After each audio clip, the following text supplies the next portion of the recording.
वासुदेव और देवकी जी के विवाह के बाद देवकी जी का भाई कंस उन दोनों को खुशी खुशी घर छोड़ने जा रहा था।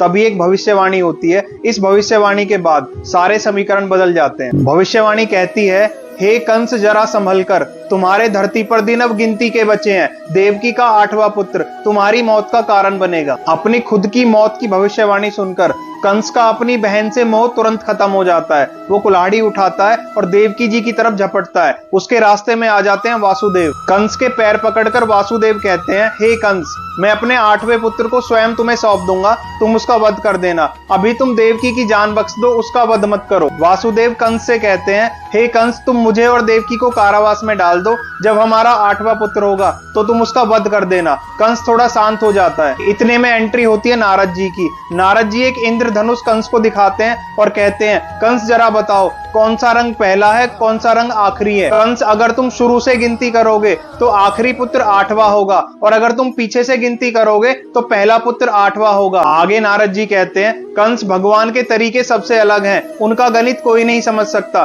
कोई भी बच्चा 8वां पुत्र हो सकता है। नारद जी की बात से क्रोधित होकर कंस फिर से देवकी जी की तरफ आगे बढ़ता है। अब वासुदेव जी को कोई रास्ता नजर नहीं आता, तो वो कंस के सामने एक प्रण लेते हैं कि वो अपने 8 पुत्रों को कंस को सौंप देंगे, जिससे कि वो उनका वध कर सके। देवकी जी ने जब पहले पुत्र को जन्म दिया, कंस आया, उसने बच्चे को हाथ में उठाया और एक पत्थर पर पटक कर मार दिया। 6ठे पुत्र तक यही चलता रहा। जब देवकी जी 7वीं बार गर्भ से थी तो उनका अचानक से गर्भ गिर गया। वासुदेव और देवकी जी को समझ नहीं आया क्या हुआ। योग माया ने 7वें गर्भ को वासुदेव जी की दूसरी पत्नी रोहिणी में स्थानांतरित कर दिया था, जिन्होंने बाद में बलराम जी को जन्म दिया था।